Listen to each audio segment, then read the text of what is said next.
اسی طریقے کے سچے واقعات سننے کے لیے ہمارے چینل کو سبسکرائب کریں۔ بسم اللہ الرحمن الرحیم۔ حضرت یونس علیہ السلام اور مچھلی کا قصہ۔ اللہ نے اپنے بندوں کی ہدایت کے لیے جن نبیوں کو دنیا میں بھیجا، ان میں سے ایک حضرت یونس علیہ السلام بھی ہیں، جو مچھلی والے نبی کے نام سے مشہور ہیں، کیونکہ آپ نے 40 دن مچھلی کے پیٹ میں گزارے تھے۔ چلیے جانتے ہیں کہ آخر کیوں حضرت یونس علیہ السلام کو مچھلی والے نبی کہا جاتا ہے۔ اللہ نے آپ کو لوگوں کی ہدایت کے لیے نبی بنا کر بھیجا۔ اس وقت آپ عراق کا ایک شہر نینوا میں نبی بن کر آئے، مطلب اللہ نے آپ کو نینوا شہر کے لیے نبی چنا۔ آپ کا کام تھا لوگوں کو ہدایت کی طرف بلانا، انہیں ایک اللہ کو ماننے پر راضی کرنا اور بت پرستی سے ان کا دھیان ہٹانا۔ آپ نے آپ کے شہر کی بستی کے لوگوں کو ایک اللہ کی عبادت کا پیغام دیا اور بت پرستی کے لیے منع کیا، لیکن وہاں کے لوگوں نے آپ کی ایک بات نہیں مانی اور انہوں نے آپ کو بہت پریشان کیا۔ نتیجتاً انہوں نے اپنا شہر چھوڑنے کا فیصلہ کر لیا اور لوگوں کو بولا کہ میں یہاں سے جا رہا ہوں، لیکن اگر تم نے بت پرستی کو نہیں چھوڑا تو بہت جلد اس شہر پر اللہ کا بہت بڑا عذاب آئے گا۔ یہ کہہ کر آپ یعنی حضرت یونس علیہ السلام اپنی بستی سے نکل گئے اور دوسرے دیش جانے کے لیے کشتی پر سوار ہو گئے، لیکن کشتی کچھ دیر بعد بیچ ندی میں پہنچی تو ڈوبنے لگی۔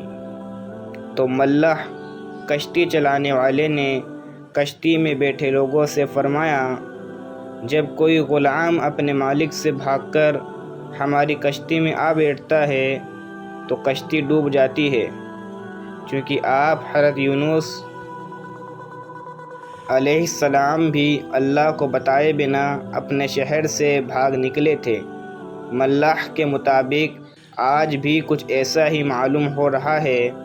ملح نے لوگوں سے کہا، جو بھی اپنے مالک سے بھاگ کر جا رہا ہے وہ دریا میں کود جائے تاکہ دوسرے مسافروں کی جان بچائی جا سکے۔ ملح کی بات سن کر آپ نے فرمایا، اپنے مالک سے بھگا ہوا غلام میں ہی ہوں، اس لیے مجھے پانی میں ڈال دیا جائے۔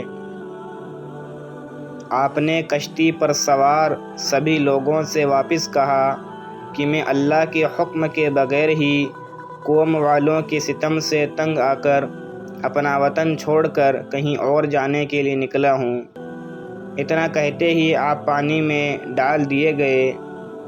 پانی میں جاتے ہی اللہ نے آپ کی حفاظت کے لیے ایک بڑی مچھلی کو بھیجا جو کافی دیر تک کشتی کے کنارے چکر لگا رہی تھی۔ جیسے ہی آپ یعنی حضرت یونس علیہ السلام پانی میں پہنچے، اس مچھلی نے آپ کو نگل لیا۔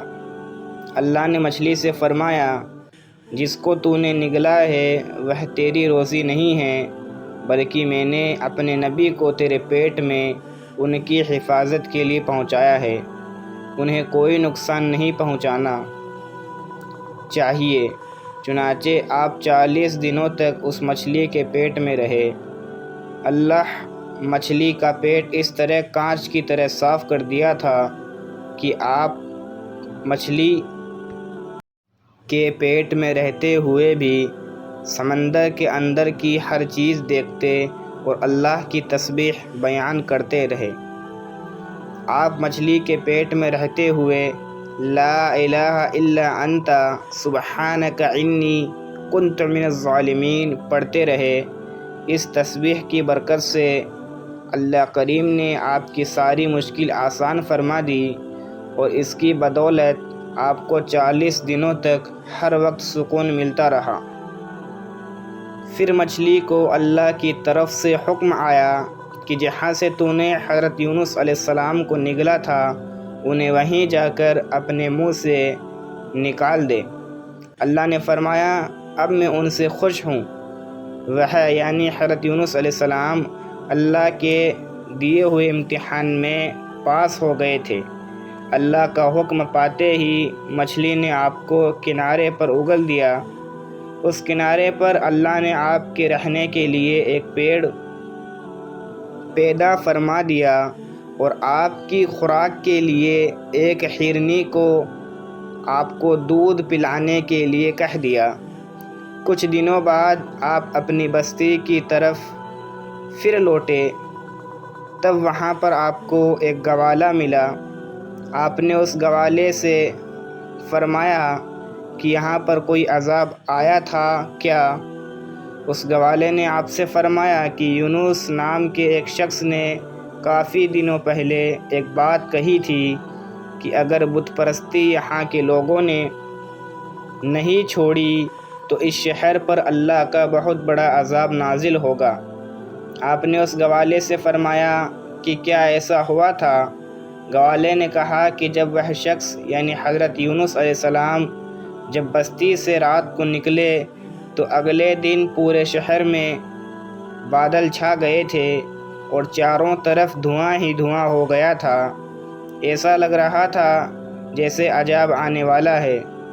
اس وقت ہمیں لگا کہ یونس کی بات بالکل صحیح تھی۔ تب سارے شہر کے کافی لوگ اپنا سارا سامان اور اپنے پریوار کو لے کر شہر چھوڑ رہے تھے اور اللہ سے دعا کر رہے تھے کہ اللہ انہیں معاف فرما دے۔ اس وقت وہاں کے لوگوں نے اللہ سے دعا کی کہ اب شہر کا کوئی بھی آدمی بت پرستی نہیں کرے گا، اور کچھ ہی دیر میں سارے بادل چھٹ گئے اور دھواں ایک دم سے غائب ہو گیا۔ مطلب اللہ نے وہاں کے لوگوں کو معاف کر دیا تھا۔ یہ سن کر آپ حضرت یونس علیہ السلام نے گوالے سے فرمایا کہ جس یونس کی تم بات کر رہے ہو وہ میں ہی ہوں۔